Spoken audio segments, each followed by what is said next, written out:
Hear you. Hello. We can hear you. Please carry on.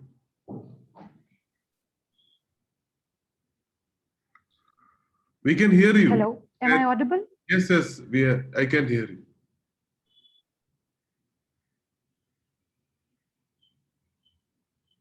We can hear you. Please carry on. Sir, just a second.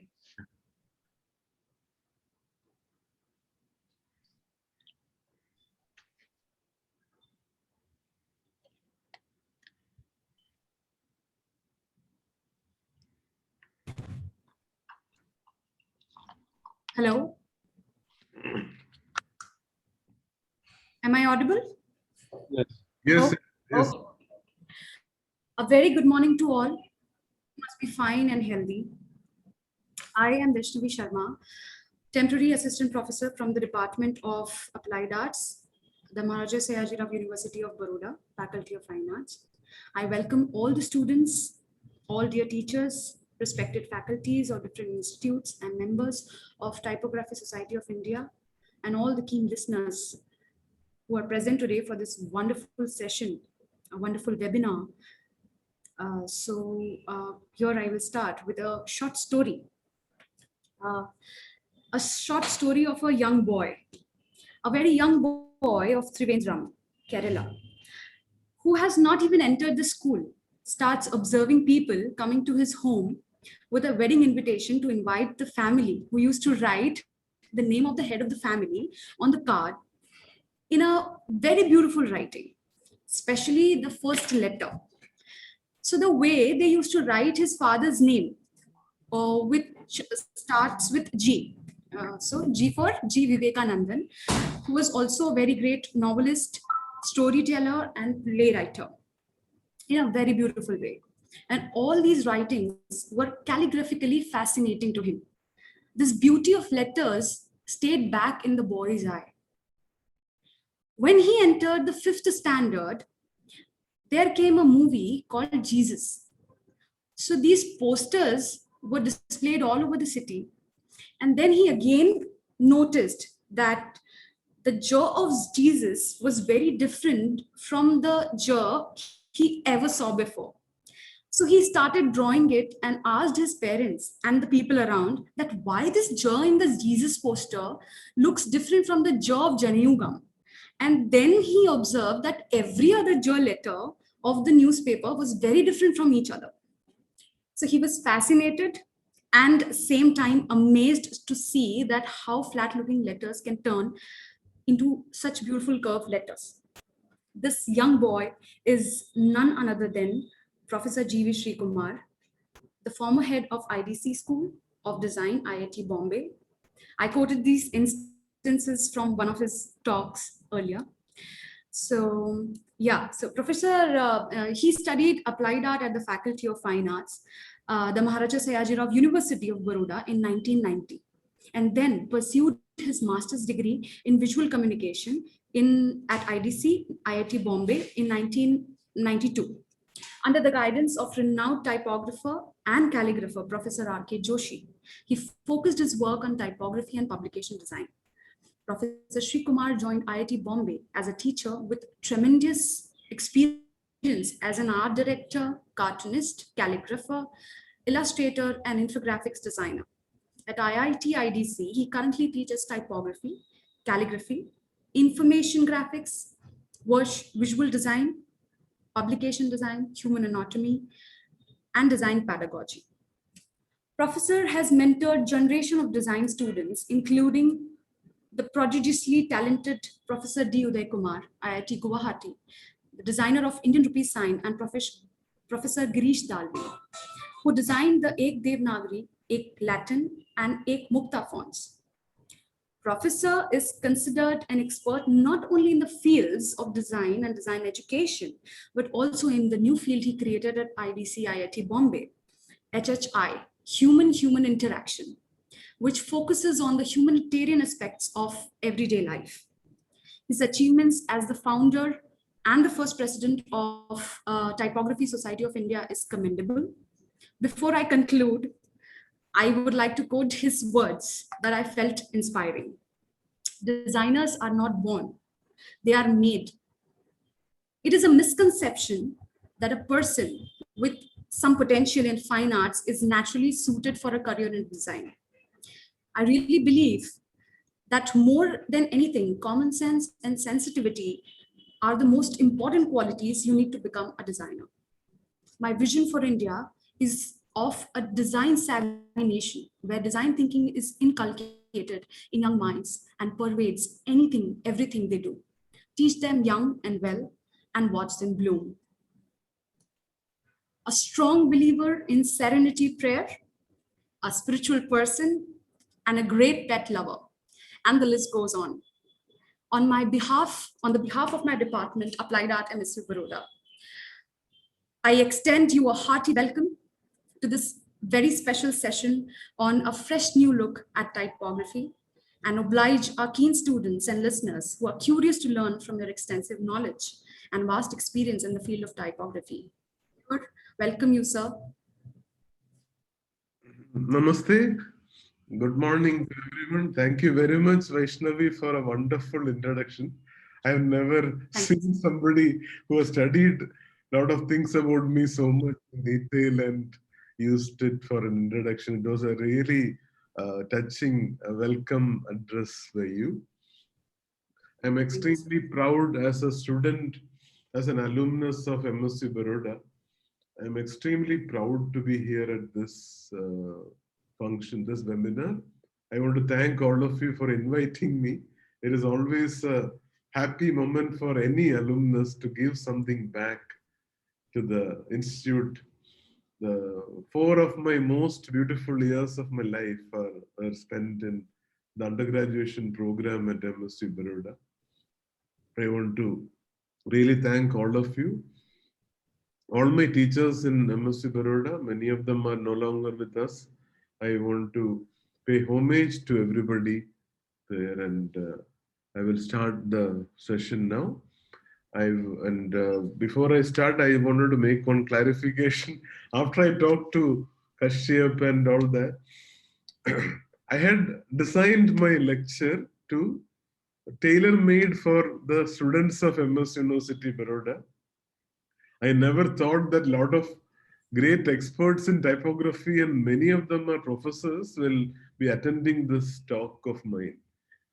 So I want to request all the gurus here, please forgive me if I too basic in my talk, because many of the things are meant for the junior students, especially the undergraduate students of MSc Baroda. And I am really happy and concerned also to see a lot of gurus here, especially Ashok sir, and a lot of other gurus and professors like Mansi and Siddesh, and there are a lot of people who are experts in typography here. So you might find this too basic. So I will start now. So what I have done is I have made the today's lecture into 3 parts. And I felt that there are certain things we need to teach the students of MSU in a more redesigned manner. So only 1/3 of today's talk is on typography. The first part is about the content, how to handle content and the relationship between content and form. The second 1/3 is about typography, and the third part is about life. So in typography, education, the way we teach and the way students learn have gone through a drastic change over the last 5 years. So the time has come for all typography teachers to look beyond whatever is the current curriculum. And I realized that, like many of you, I have realized that many of the concepts can be taught, can be learned on their own by students. So I am trying to pick up a few points about typography which need a sufficient explanation to students. So I might not be covering everything to do with typography in my lecture today.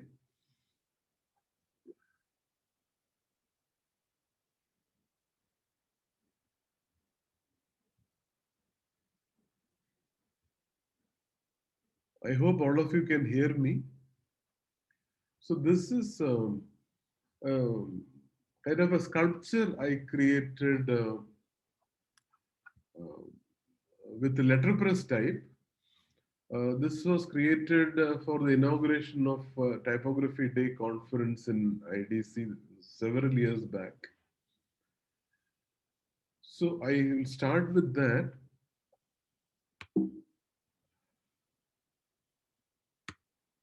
So today we are going to look at a fresh new look at typography.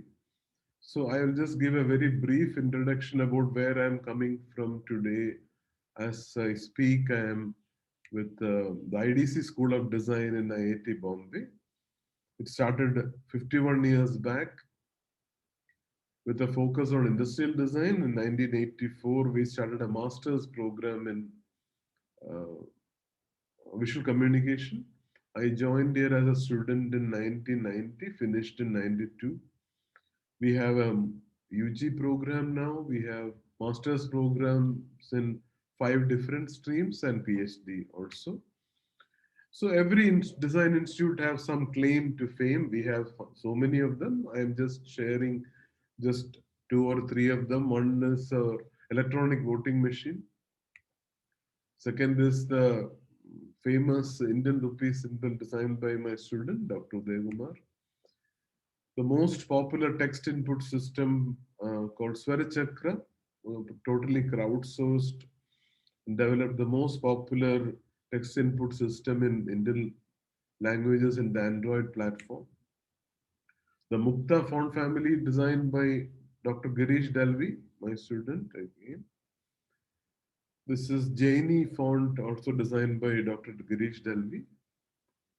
I was fortunate enough to study under the great Professor R.K. Joshi when I was applying for an admission in IDC when I was in the final year of the graduation program in Baroda. I still remember my professor, that time HOD of Applied Art, Professor Sant, sir. He took some photocopies from a book and showed it to me and gave it to me and said, "This are great designers in India." And one of them was Professor R.K. Joshi. And then I realized that if I get admission, I'll be learning from him. So he was my guide for both my design projects in IDC. I could learn a lot. And he has guided and inspired generations of design students all over the world. This is from a workshop he conducted for my students in 2004. So today I'm planning to cover these 3 things: content, then form as in typography, and then something I want to share with my juniors in MSU about life. So we will start with the content. So this is something I felt that a lot of design students have some kind of misunderstanding and some kind of a blurred vision about. So what we are trying to communicate through your work, whether you're designing an advertisement or a book cover or a poster, there is a content and we are all trying to give a form to it. So there is an author and there is a designer.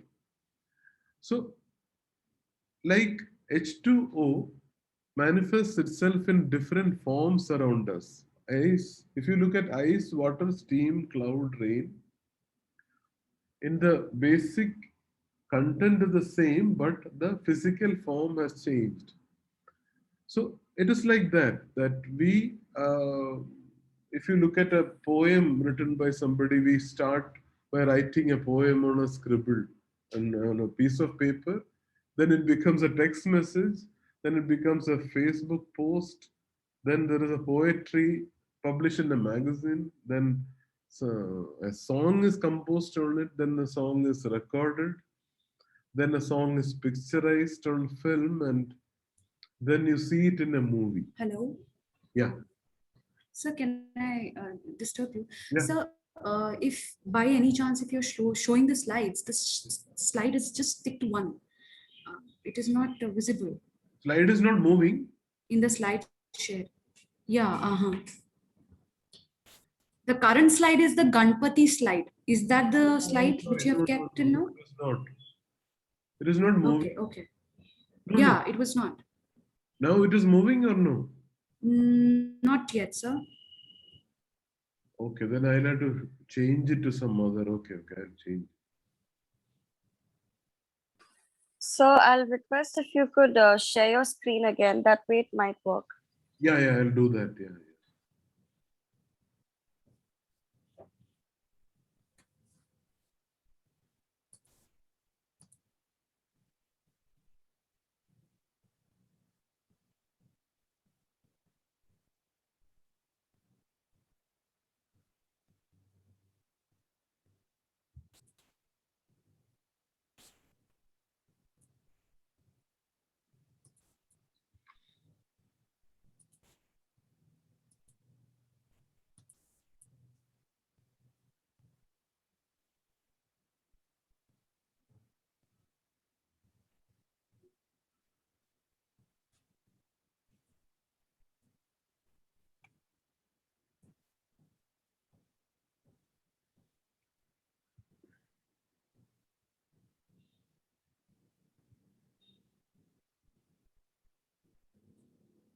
Can you see a new slide now? Yes, Yes, sir. sir. Yes, sir. Yes. Okay, sorry about that. Sometimes it happens that, what I am seeing is not what you're seeing.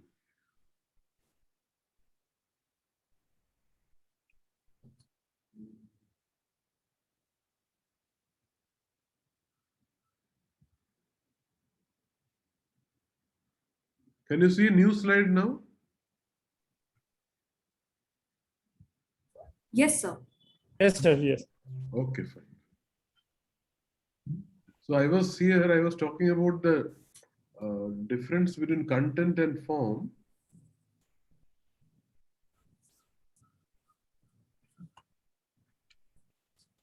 So there is an author and there is a designer, and generally designers see designer's job is to give form to a content. It can be an advertisement or a book cover or a brochure or a website or an app. So, like I mentioned earlier, that if you look at ice, water, steam, cloud, and rain, you will see the basic elements are the same, but the physical manifestation is different.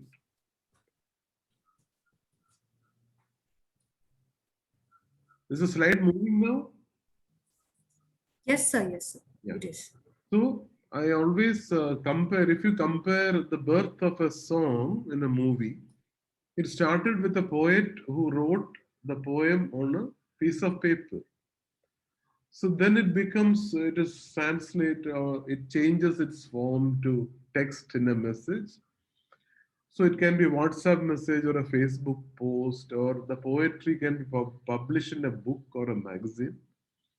Then a song is composed, and the composer gives it to a singer, professional singer. After the song is recorded, the song is picturized on film, and then you see it in a movie. So these are all examples of different forms, but the content is same. So a student needs to understand this difference between content and form. And one of the most important things is that form emerges from content, not the other way around. So when we design, we need to understand what is content, who is the audience, what is the context of translation, or transformation from content to form. And our job, most of us, we do is we transform the content into a form as per the requirement.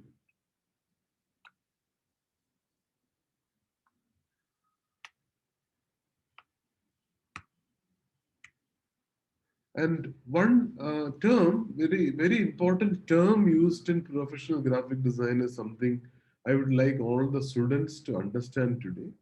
There is a thing called semantics.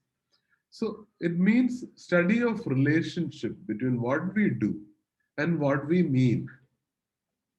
So,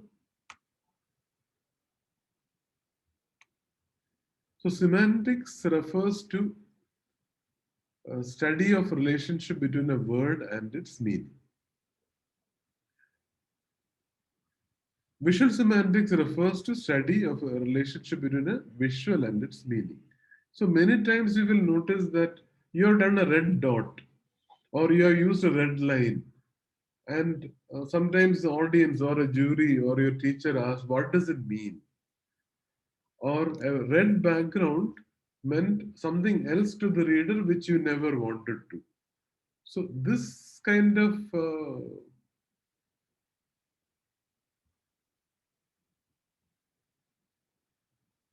confusions happen because the creator is not clear about the relationship between what we do and what we mean. A crowded layout can mean something else. A very simple, clean layout can mean something else. Letters in red can mean something else. Letters in black or letters in green can create a very different understanding or interpretation of what we have done. So for a graphic designer, many aspects can impact the way a reader perceives a visual. Typography, composition, alignment, position, spacing, color, hierarchy, order, disorder, layout, metaphors, symbols can contribute to the harmony of communication between the reader and the designer. Most of the problems we face in our real life is because of the miscommunication between what we do and what our readers see and perceive.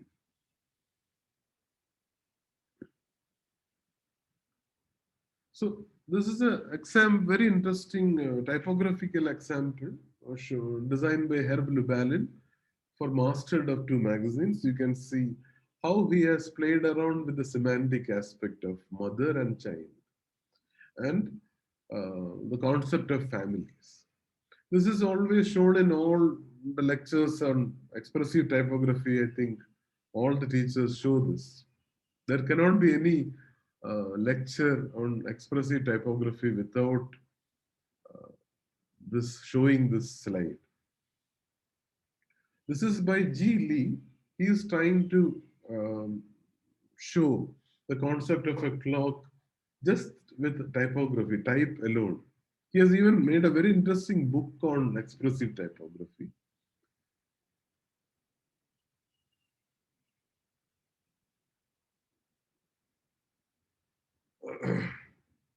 This is very effective expression of the mustache. See how tsunami is shown. So these are very interesting examples of how a designer makes use of the semantics through his work. So another important thing we need to learn in our design profession, whenever all of you go out to the industry, is that there is a primary function of a product and there is a secondary function of a product. So if you are designing a pen, so many times we are in a conflict whether how much effort should go into the beauty of the pen and the how it writes. So it is a very old advice I always give to my students here, that never design the most beautiful pen in the world which doesn't write well. So if you are designing a pen, then remember that the pen should write well. That is a primary function. Of course, it should look beautiful, but we need to find the right balance between the primary function of writing and then the beauty of the pen. So Steve Jobs has a very interesting quote that design is not about how it looks, design is about how it works. So the public is more familiar with bad design than good design. It is in fact conditioned to prefer bad design because that is what it lives with. The new becomes threatening, the old reassuring. This is from Paul Rand. So I'll just take you to an example of the interface for an election in the USA in 2000, where nobody could understand how to cast the vote because of bad design. So what it needed is it needed to be redesigned. This is common sense that what button we are pressing will go to whom. That was the problem.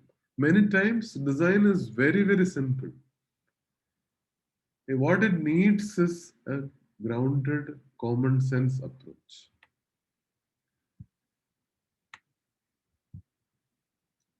If you look at the Indian voting machine interface, it doesn't give any scope for confusion. We are very clear where to press for whom. The alignment is very proper. Ever since we started in the 70s, it is studied as a very good, basic, very uncluttered, commonsensical, simple interface.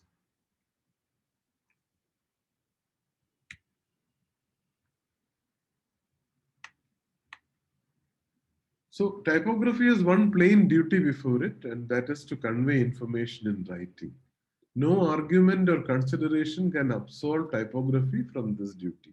The famous quote by the great typography, master of typography, Emil Ruder.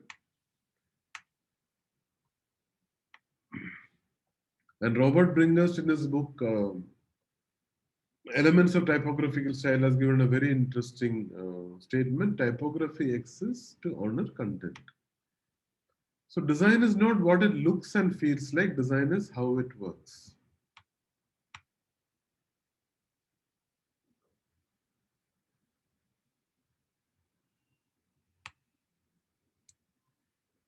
So I will just take you through the concept of visual hierarchy now.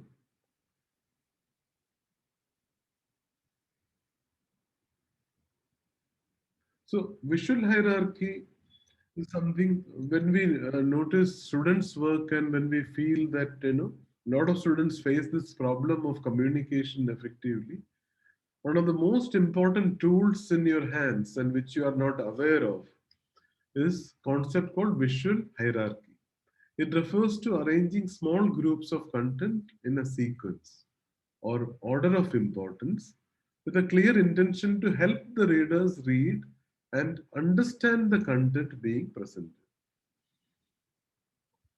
So if you look at this slide, you'll realize that there is a change in the importance of each line, which is achieved through a change in size. So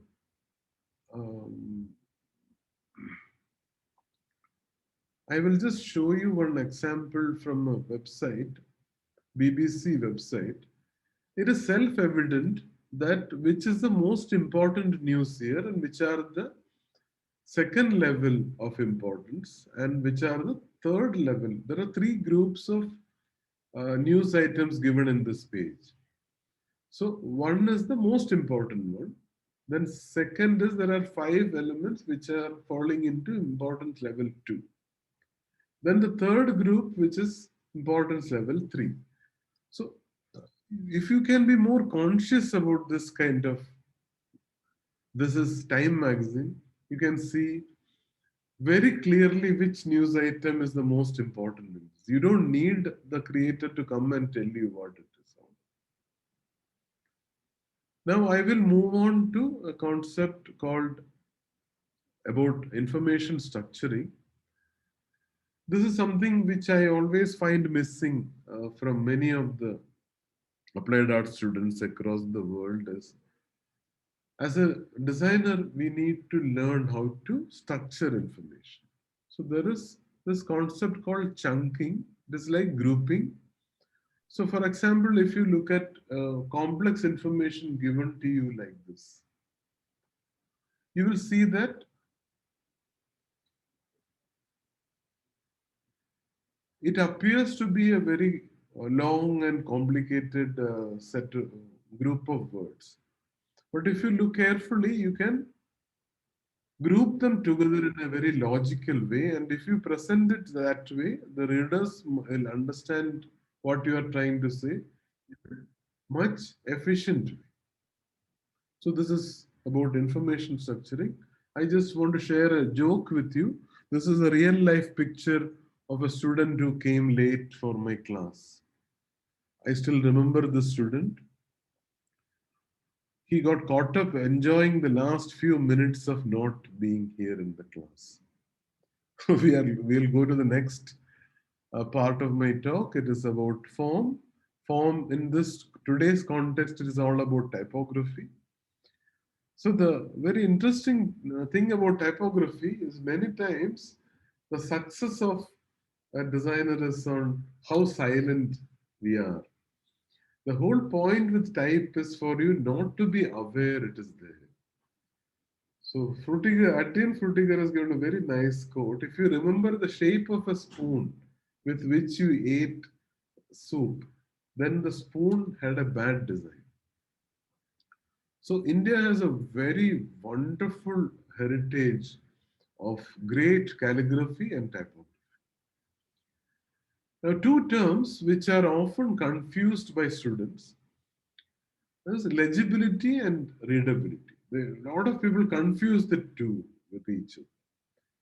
So this is, I'm sharing my definition of legibility and readability. I might be wrong, but I thought I should share this with all the students here.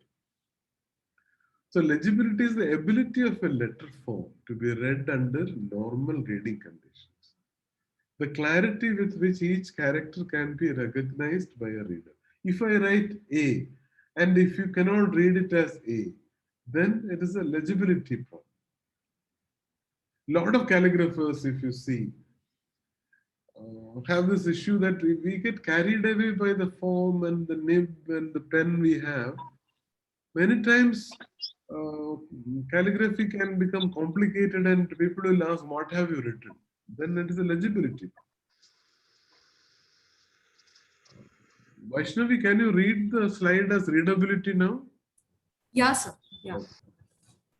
Readability is clarity of a text composition with which a user can read and understand the meaning of the text presented. Now, there is a lot of confusion between these two terms, track and kern. So I thought today I should explain this to the students of MSU there. So, IDC students, forgive me for being repetitive. This is meant for the MSU students batch. So tracking is adjustment of letter form, letter space or word space or both. This is always mathematically consistent. So if I decide to give, for example, if you are setting a book and the last one line of text has overflown, a lot of designers do this thing. It is a trick we use to fit text. We will select the last paragraph and give a -1 or -2 value. And what the software does is, irrespective of what letter comes where, this -1 is applied to the entire paragraph. So it is like I have invited all of you to come home for an ice cream party. And without asking all of you, I have ordered vanilla ice cream for all of you. So tracking is that. Now, kerning is selective manipulation of space between specific letters. So if T comes after A, then I will give a different value for letter spacing than B and C. So this fine-tuning of space between pairs of specific letters by designers is called kerning. Generally, we do this for a headline or a logo type. We don't sit and do it for the entire paragraph in a page. So these are some examples of normal text setting and kerned. So according to the appearance of the letters T and O, we give a minus value. So these are self-explanatory, and then I'll just take you to the concept of bubbles and rivers. All designers love to have justified text and the irregular shape intruding into it. So we may try to make use of text trap, and we feel that the page looks very beautiful. We don't, in that process, most of the time, we don't care about the life of a reader. Because most of the designers who do this, their main concern is how to make a page look beautiful, but not from a reader's viewpoint. So whenever an irregular shape intrudes into justified text, it is a very dangerous scenario. A lot of things can go wrong. So here you can see how word spaces has caused a lot of trouble here. Here again, the software doesn't know what to do, so it inserts spaces between words. So if you see here, there is an ugly white space between two words. So that is called a bubble. And in this paragraph, there is a series of bubbles that this series of bubbles make a river. Widows and orphans, many of the students are not aware of this concept called widows and orphans. A single word appearing at the end of a paragraph is called a widow. This is an example of a widow. And a single line which comes on top of a page or a paragraph is called an orphan. Both are considered to be crimes in typography. And the third crime is orphaned widow. That is, if a page of a book starts, in between when you are reading a book, on top of a page, if you have a single word, that is considered to be very bad typography. So this is from an old newspaper where you can see there is one word alone on the top of a column. So that is considered to be a real bad crime in typography.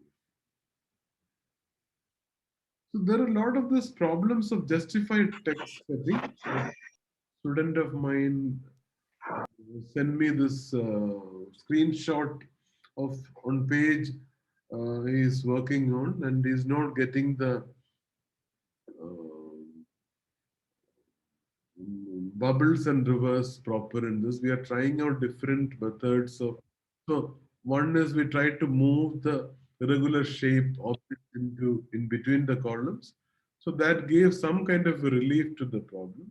So one thing what I do is on top of that I draw a different box, a shaped box in InDesign. Then I remove the outline for that and I give a text trap to that.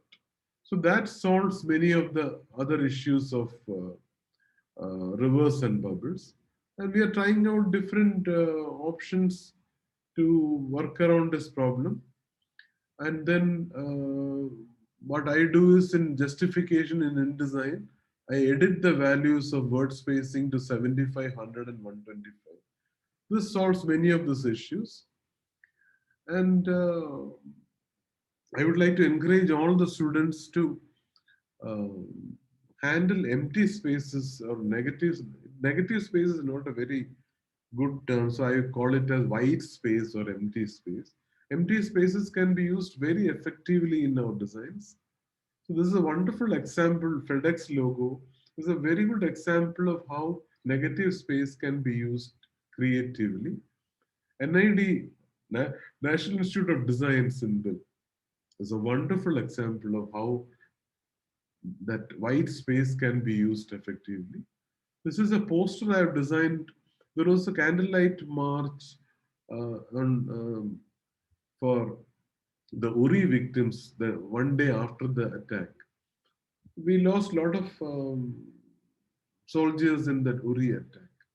So I designed this poster, and that blank space or white space, the void, it is in the shape of a candle as a metaphor, and it is for those people who are not there with us. So that absence of something I used as a candle in the shape of a candle, and text is wrapped around it. That is an area where there is no text. So that I used as a metaphor for those people who are not with us, and use that void in a poster. I consider it as one of the best posters I have ever designed in my life. So Paul Rand said many times, design is so simple, that is why it is so complicated. I will move on to the third part. Actually, in IDC, I give a 1 hour talk to orientation time to my fresh students. It is nothing to do with design or typography. It is all about learning to learn design. So I thought I should share at least some of those things with the MSU students today. It is about life. Why I wanted to do this is because I was a jury member on the MSU panel for so many years. And many times when we point out some defects or some problems in somebody's design, a lot of students say that I didn't get time. So I am not an expert. I am as bad as any one of you in time management, but as time progressed, I learned a few things which helped me in my life. So I wanted to tell you one story. I'm sure that many students must be feeling sleepy here because 40 minutes I have talked to you. Most of you might have heard about this Arab and the camel story. So there was an Arab. He had a camel. On cold night, the Arab was sleeping inside his tent in the desert, while the camel slept outside. At midnight, the camel woke up the Arab and requested to allow him to put his head inside the tent because it was very cold. The Arab felt sympathy for the camel and allowed him to put his head inside. After some time, the camel asked, "Can I put my neck also? Can I put my body also?" Like that. At the end of it, the tent was small. The Arab was pushed out of the tent, and he had to sleep outside in severe cold conditions. Now, all of us, me, Vaishnavi, Kashyap, and all of us listening to this talk, we are all like this Arab. Because tent is a time frame of 24 hours. And every day morning onwards, this camel is coming and asking us. WhatsApp will come and ask. Yeah, actually it doesn't ask. We spend 5 minutes 12 times is 1 hour. Instagram, 10 we feel that 10 minutes I'll stop using Instagram. So 6 times we use it for 10 minutes, 1 hour from the day is gone. So this goes on and on. YouTube is there, Netflix is there, like that. So for a student, the student doesn't get any time to work on the projects or to read a book. I have a lot of students who have not read a book for the last 5 years. Now, during the jury time, this is what we get to see. That the student will say that with tears in the eyes that I didn't get time. Now, you are not alone. All of us are with you. There are hundreds of people who are with you, including me. Now, there is a very interesting quote by Rabindranath Tagore. The butterfly counts not months, but moments, and has time enough. Now, here is the part which Vaishnavi mentioned in the introduction. I read this, I think around 15 years back, and my life has changed a lot after reading this. It is written by an American theologist. It's a prayer. It says, God grant me the serenity to accept the things I cannot change, courage to change the things I can, and wisdom to know the difference between the two. Most of our time management issues, especially for students or creative people, happens because we don't know the difference between these two. We have only 24 hours a day. We cannot change it. If there is an exam tomorrow morning at 9:30, that exam will happen at 9:30 tomorrow. Whether I am a most creative person on this earth, or I am a bad student or a normal student, whatever it is, if somebody says 16 July 9:30, there is an exam, that exam I have to prepare or I will fail. Whatever I write in that exam will be evaluated by some teacher somewhere. And if there are 10 questions and if I don't pass at least 5 of them, I will fail that exam. This is not in my hand. The problem is the emotional side of my mind keeps telling me there is some way out of it. There are 3 assignments to be done in 3 days' time. There is some way I have to allocate time for each of these 3 assignments. Either I can do 1 assignment per day and finish all the 3, or I can do 1 assignment for 2 days and do the other 2, or I can do 1 assignment for 2.5 days and do the other 2 very fast. What happens in student life is that I end up doing 1 assignment throughout these 3 days. Then I realize that the teacher has asked me to submit all the 3 assignments at 3 p.m. At 2:30, I realize I am still working on the first assignment.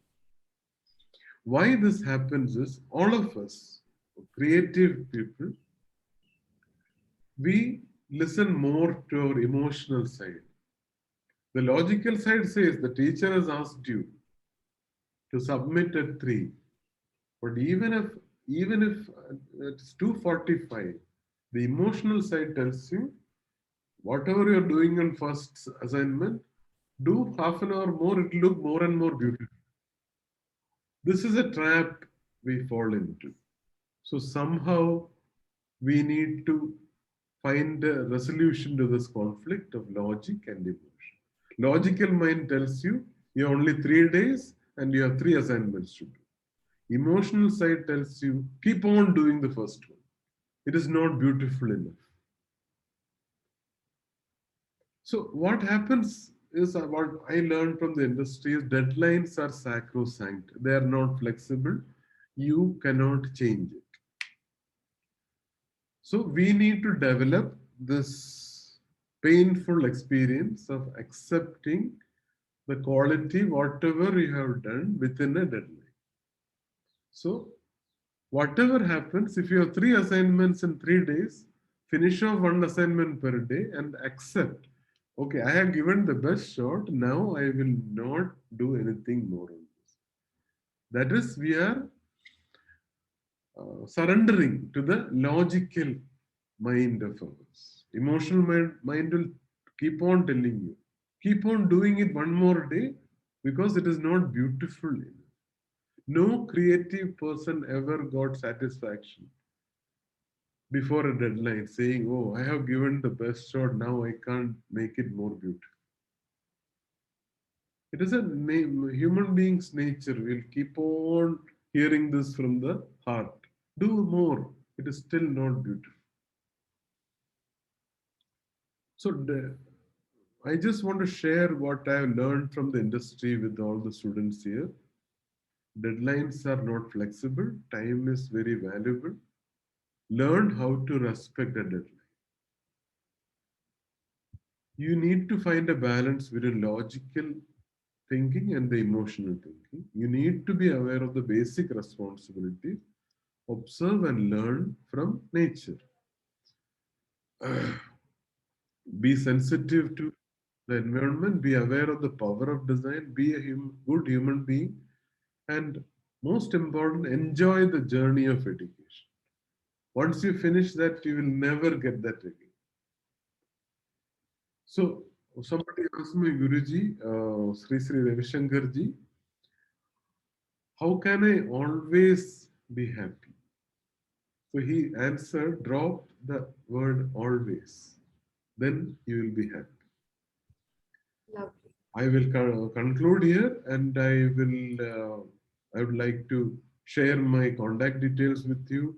I would like to thank all my gurus and teachers, Professor Kashyap Parikh, faculty and staff, and students of Faculty of Fine Arts, MSc Baroda, IDC School of Design, all my student friends, all the students of mine are more of friends of mine than students. We exchange jokes and stickers and animated emojis and things like that. I want to thank all of them. And all of you are most welcome to contact me at any time. And I will open the floor for questions. Yeah, all of you most welcome.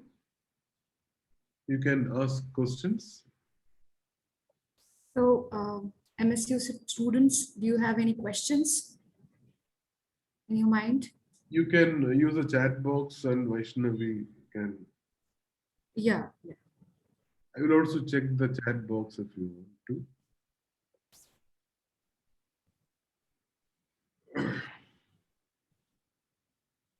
There are some questions in the messages. If you want,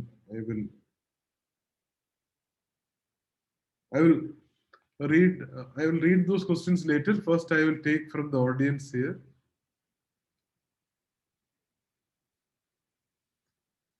All the students of Okay, students, speak up. Come on. Okay, till they feel they need time to come out of being shy, I will read. I got a lot of questions from the some of the students who are attending from in my WhatsApp. I'll just 3 people have asked me, what is your favorite font? My all-time favorite font is Universe, but I attain Frutiger, but I keep experimenting with all the new fonts, especially the open source fonts I use a lot. I use Meriwether a lot. I like Roboto, Open Sans. There are a lot of questions have come in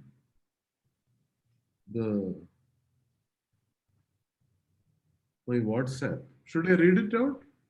Yes, sir. Yes. Because the students in Zoom are feeling very shy to ask questions. So in the chat box also, one of the question has arisen from Can you read Nija. it out? I can't really see the. Yeah. So Nija is asking, what is the difference between calligraphy and typography? How do I choose which font is best suitable for a particular project? Oh, very good. Very good question. Calligraphy is defined as the art of beautiful writing. You use a particular tool and you deliberate, there is an intention to write something beautifully. So that is calligraphy. You try to recreate a letter form from inspired by a font or something like that. That is called hand lettering. And typography is defined as the art, it is my personal definition, the art and science of communicating with letter forms. So these are the difference between the two. You asked about selecting fonts for projects. Yeah. So how do I choose which font is best suitable for a particular project? Yeah. So very important thing is to understand what is the content you are trying to communicate. Then you have to look at who is the sender, the author, and who is the receiver. Who is your target audience? And what medium are you going to use to present it? Is it a book? Is it a printed document, or is it a website, or is it a film? Accordingly, we need to select fonts. So the selection of font is based on, one is the visual representation, how the quality of a font, which will it match the content you are trying to give? Will it match the requirement of the reader? And will it match the medium which you are using? For example, a high contrast font might not make sense in a medium like mobile phone or a website. A font which is very good for print might not go well with a mobile phone or an iPad or a website. The other way around also. And a font for a cement factory logo might not be matching the requirements of another context where you're designing for a women's magazine or a children's magazine. Or Amul, for example. Amul logo is a fine example of the typography not matching the context at all. You might have seen this, all the degree certificates have this black letter, you know. It really feels that something engineering is happening. They are called black letters. Very, very unfriendly. That is used for Amul logo, and till now nobody has changed it. It is a wonderful example. Wow, very good product, but the logo doesn't make any sense there. So selection of the right font for the right message is very important. Air India. So wonderful example of good typography for a good context. It has that feeling of speed, class, and elegance. Good for an airline with a Maharaja, that kind of a kingdom feel to it.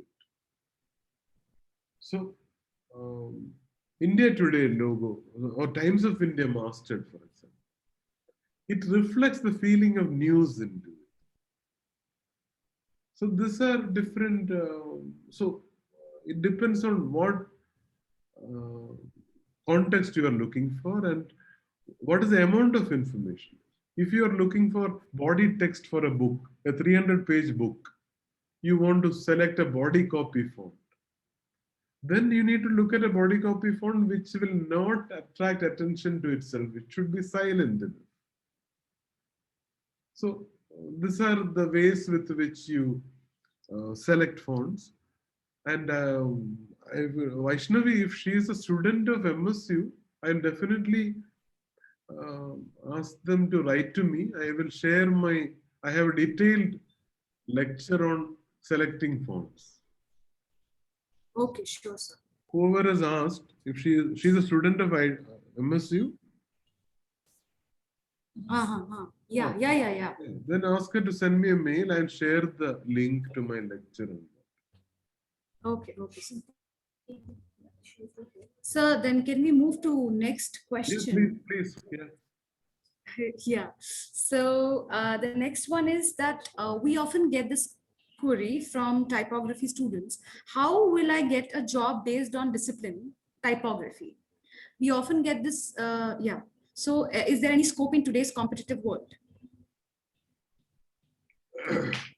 Yeah, this is a question I get every year on the scope. By scope, all the students mean is the amount of salary or the possibility of getting better salary. So there is no much of a specific post in any organization called typographer, but there are a lot of type designers in the new generation coming up who are willing to take that. It's quite a competitive world of designing fonts in Indian languages and selling them and making a living out of it.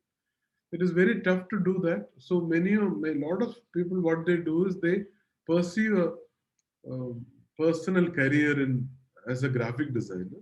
Along with that, they design fonts and they sell it and make a living. So very few people can succeed in selling fonts and making a living out of it 100%. Most of the designers I have met, they work professionally as a graphic designer. Along with that, they design fonts and sell and make it. For example, calligraphers. So there are a lot of calligraphers who work extensively 100% on calligraphy projects and make a living out of it.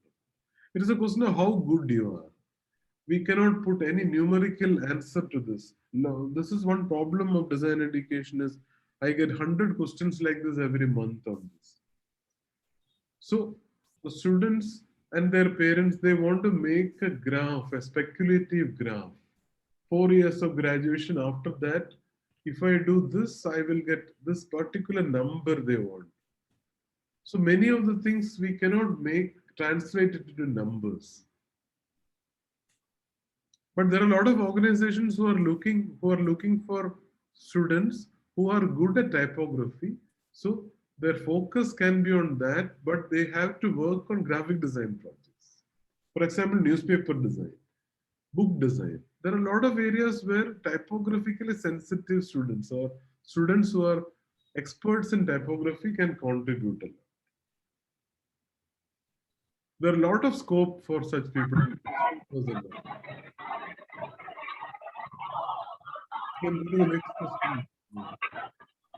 Okay. The next question is, sir, is lettering part of calligraphy? What? Is lettering part of calligraphy? No, I will always say that as three different things. Calligraphy is a different thing, typography is a different thing, hand lettering is a different thing. So calligraphy is an activity defined as the art of beautiful writing. And typography is the art and science of communicating with letter forms. Hand lettering is a crafted, it is an activity where we draw letter forms sometimes based on a font, sometimes based on calligraphy, sometimes based on an object. Like you might have seen a lot of people sitting and drawing letters which look like bricks. They are made in three-dimensional forms. And so that is hand lettering. All three are branches of communicating with letter forms. But hand lettering cannot be called calligraphy. Like you might have seen on truck signage, signboards and trucks. Behind trucks and lorries, you might have seen horn, okay, please. All these things, that is hand lettering. It cannot be called as calligraphy.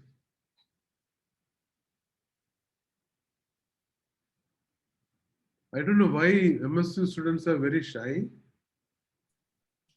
So now they are coming up with questions in the chat box. Yeah, whenever I come there, also I have the same problem. They are very shy. Yeah. Somebody. Yeah. The next, you were saying something. No, you can ask. Okay.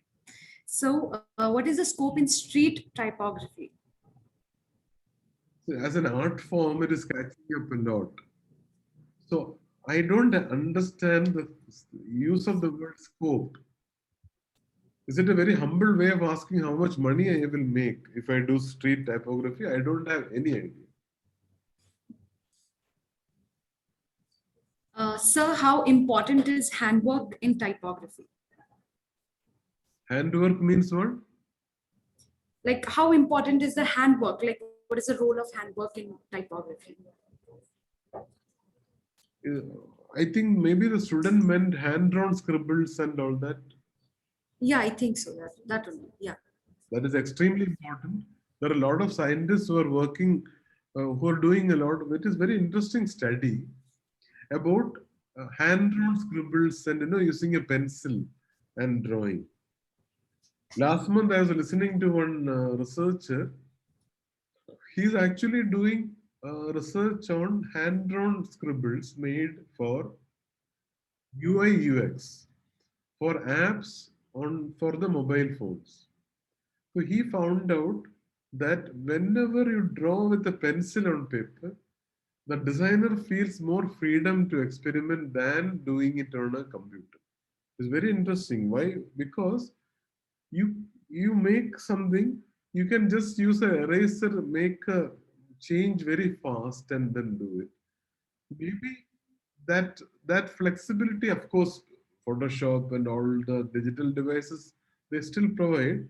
But in some experiments conducted, this was the experiments were conducted some 3 4 months back. But I heard one person presenting it saying that a subconscious level, all designers prefer, and they find it different age groups. I'm talking about 18-year-old, 16-year-old students also. And when you draw with a pencil on paper, they find it more flexible and more innovative. They do more experiments.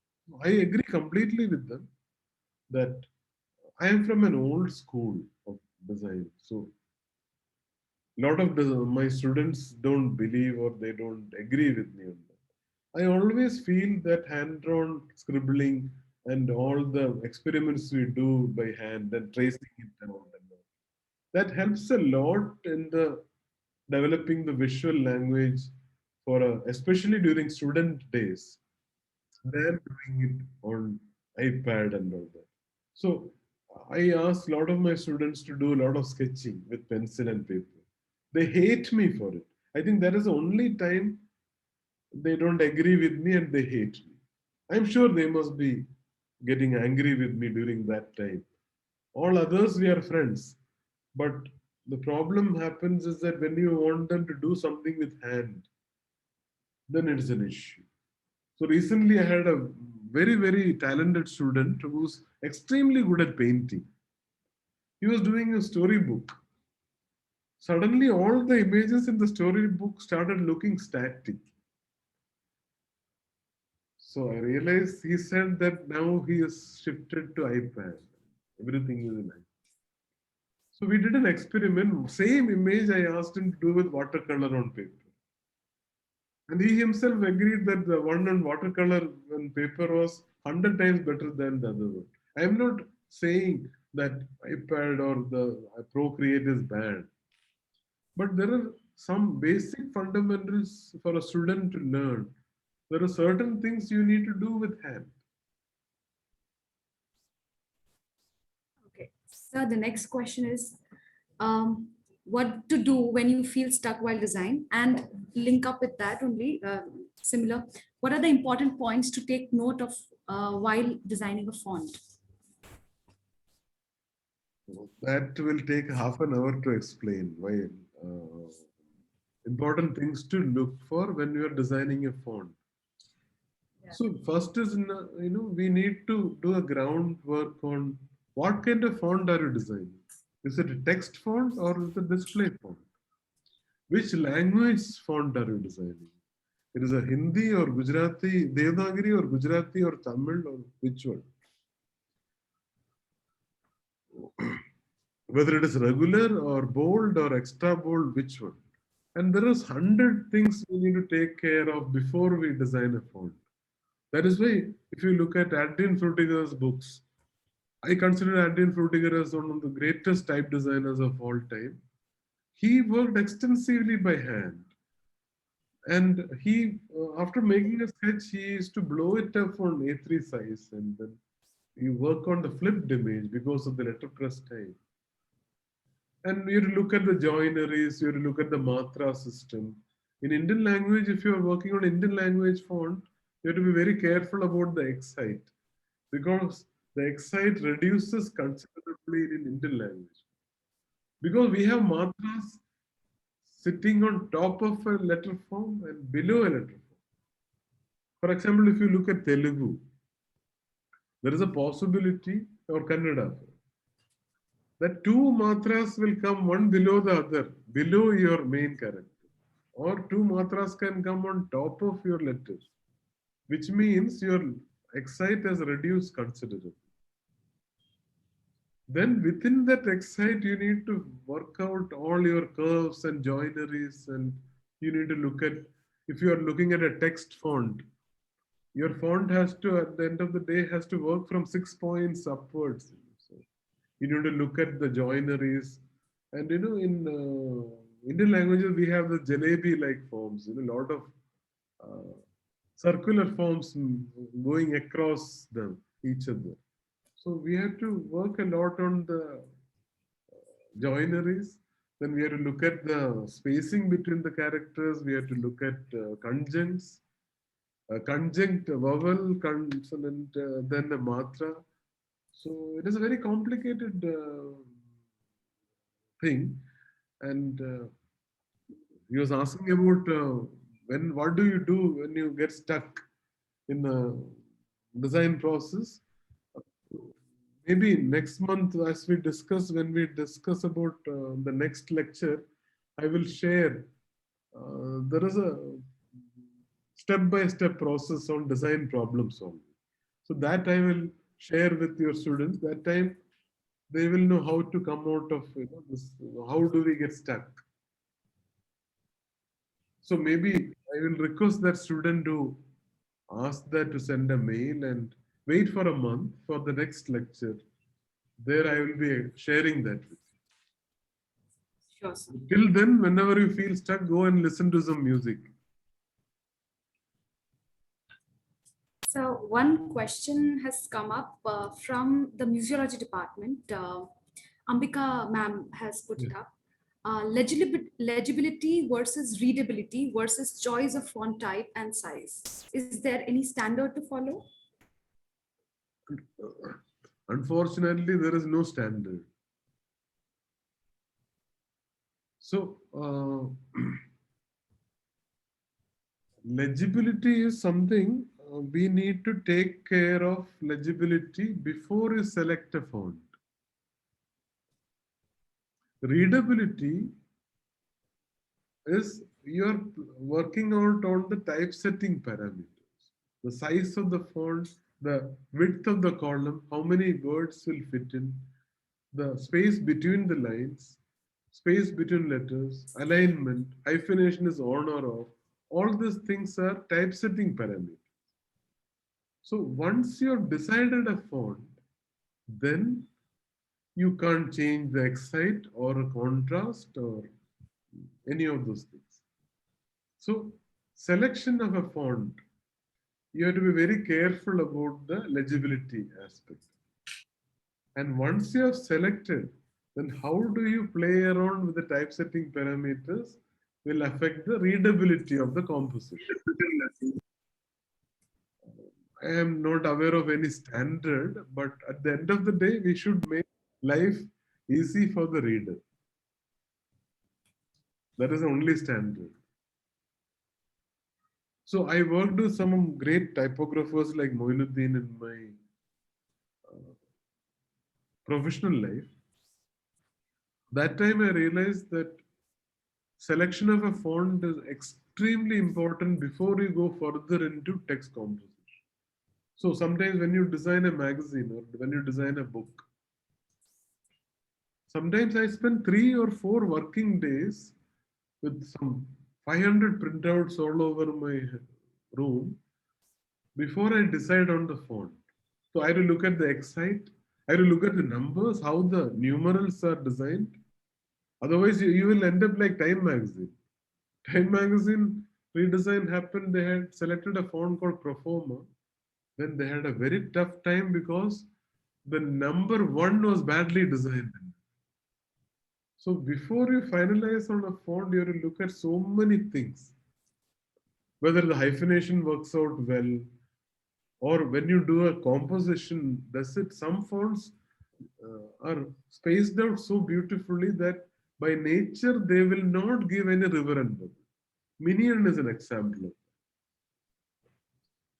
So there are a lot of this kind of, what is a contrast? Will it, if you are using it for a web platform or a phone or for an Instagram post, will it work well on a mobile phone? Will it do well on an iPad? So there are a lot of these things, the relationship between the thin stroke and the thick stroke, contrast of a font. All these things matters a lot. And of course, the cost, the price of the font also matters. Because sometimes you cannot tell the client, okay, you buy this font which will cost you 5 lakhs. So we need to look at the economic restrictions also.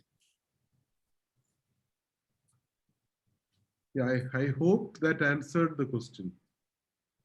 Yeah, sir. Well, there are so many questions to Please still feel free to waiting. ask. Yeah, you can. Okay, okay. So how to check the typography style, whether it's fit into design or not?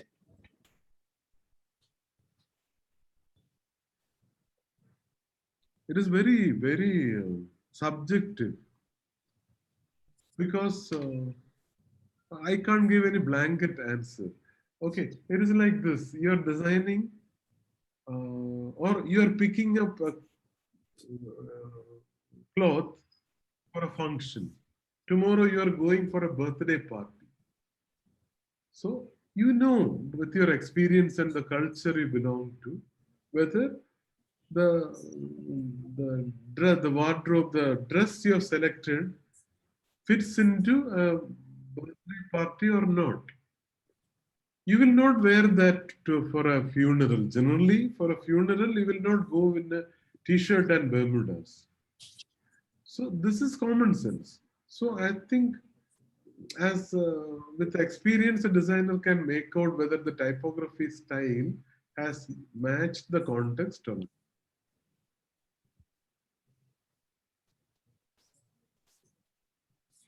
Okay.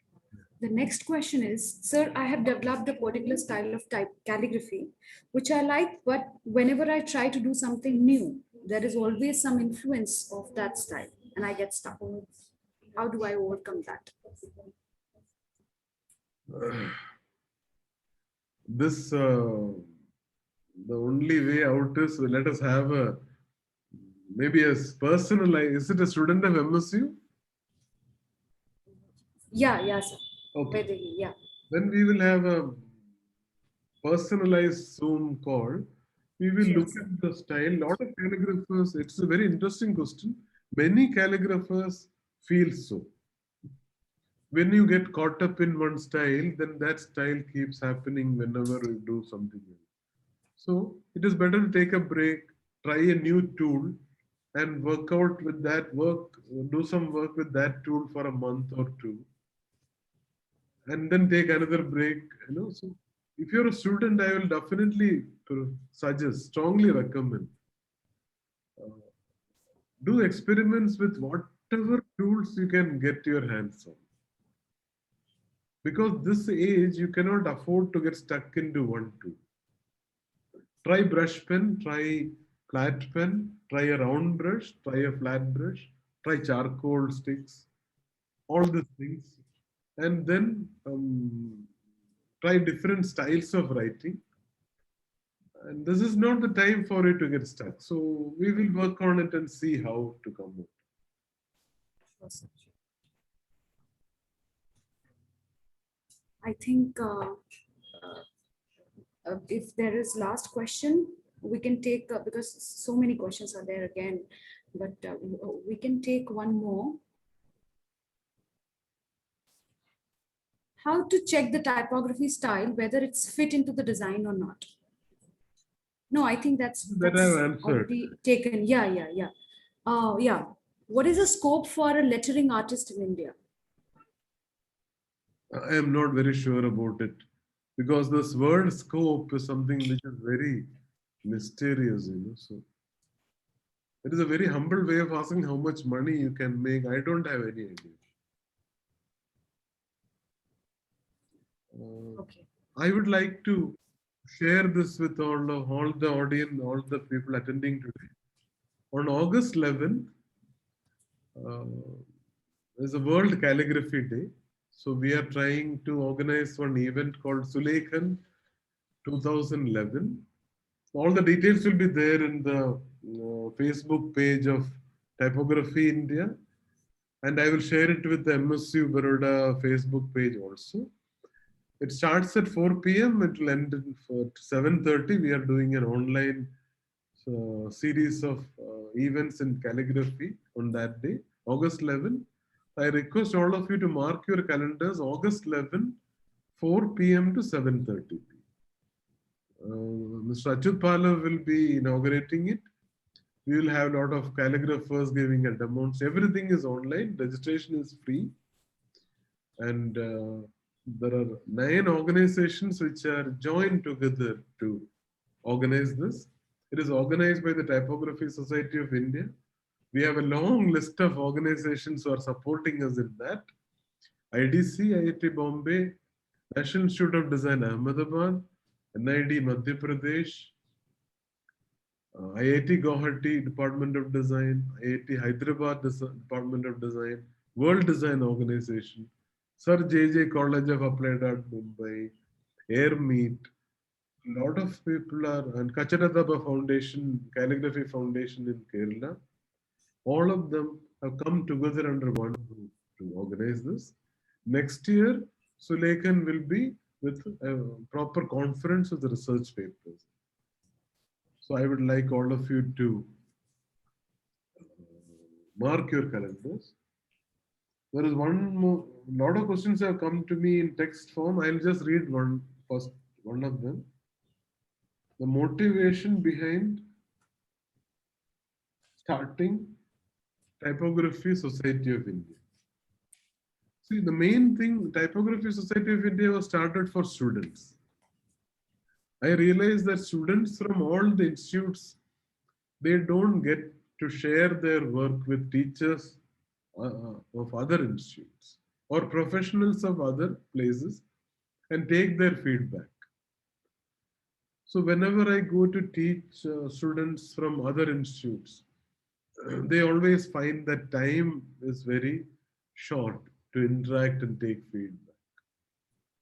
So mainly, Typography Society of India was started to provide a platform for students, teachers, and professionals to share ideas and exchange and show their work and all. Then we also wanted students of different institutes to interact with each other. So we conduct online lecture series every month.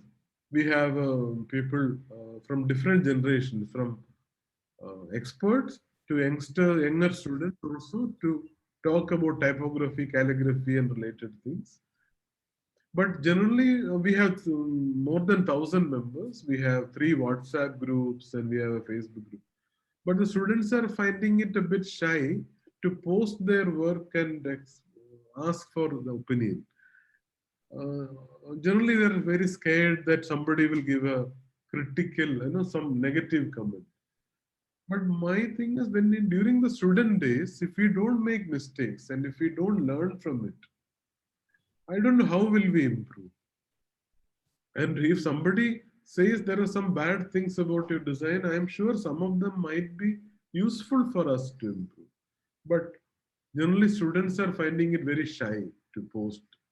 But fortunately, in all the groups, students communicate on a private channel, on a personal basis, share their work and taking feedback and all is happening. Because a lot of students got to meet students from other universities in our groups. But they're very shy to show it to professionals and take. So my only advice to the students is you should not be so scared of criticism. Like at my age, my work, I learn a lot from criticism. Some of them are genuine and we learn that and then we try not to make that mistake again in the next project. Yes, Vaishnavi, I am through. There are other questions which I will answer personally through my WhatsApp. Sure, sir. So, what should I say? What an amazing session. It was completely absorbing and engaging. I thank you, Professor, for enlightening us and with your deep insights and knowledge. regarding typography and the things and the facts related to it. I especially I like that those like it was completely overall very good, but the point, the story of Arab and camel, that's the reality, and I think most of the people, including students and us as teachers, and so we face the problems. So, but we need to mark those things in life. And thank you for giving your time. And I would like to thank from our department, our HOD, Mr. Kashyap Parikh, for motivating and cooperating in organizing this webinar session, and all my dear colleagues, my senior teachers. Without their help, it would not be possible today. So thank you all the listeners, dear students, and what to say. So it was really, again, it's always good to have you in the faculty, and we are glad that we had you today. I mean, in terms of, thank you, sir. So you're mute. And As an alumnus, Thank you, sir. it is always a pleasure to be associated with MSc Baroda and meet your students and give some knowledge if I can. So it was a wonderful experience. Thank you very much. Namaste. Thank you, sir. Thank you.